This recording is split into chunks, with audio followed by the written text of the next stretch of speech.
Assalamualaikum warahmatullahi wabarakatuh. This is Anwar S. Taga Jr., student nurse from Mindanao State University, College of Health Sciences. So now I'll be performing collecting stool specimen for culture.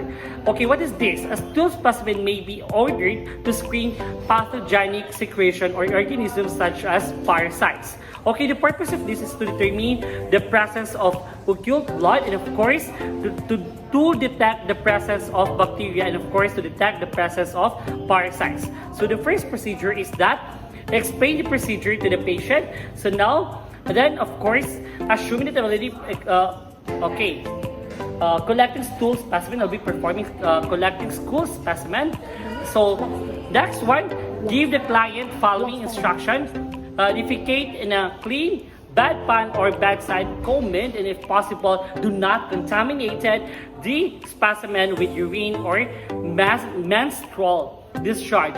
Void before the specimen collection. Do not place the toilet tissue and the bedpan after the defection. The contents of the bed paper can affect the laboratory analysis.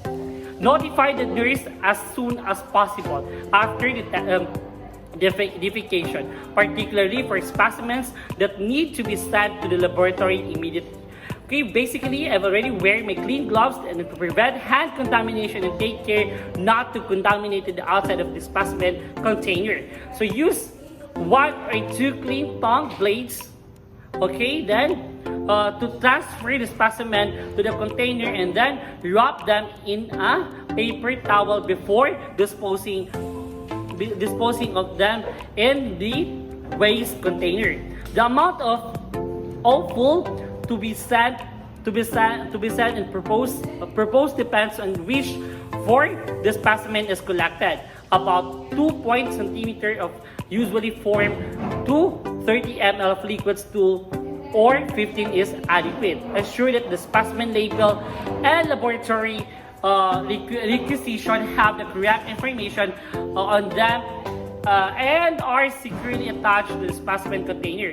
And appropriately identification of the specimen risk areas of diagnosis or therapy of the client.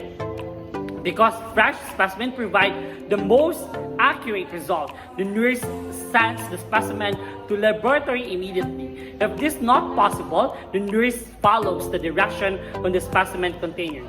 In some instances, refrigeration is indicated because bacteriologic changes take place in a stool specimen left at room temperature to prevent contamination, and never place a stool specimen in a refrigerator that contains a food medication. So I'll be getting some. Then I'll remove this. And afterwards, document all relevant information and record the collection of specimen on the client's chart and on the nursing care plan, including the recording, the date and the time, and of course the collection and all the nursing assessment, for example, the color, odor, consistency, and the amount of phases. This is for baseline data.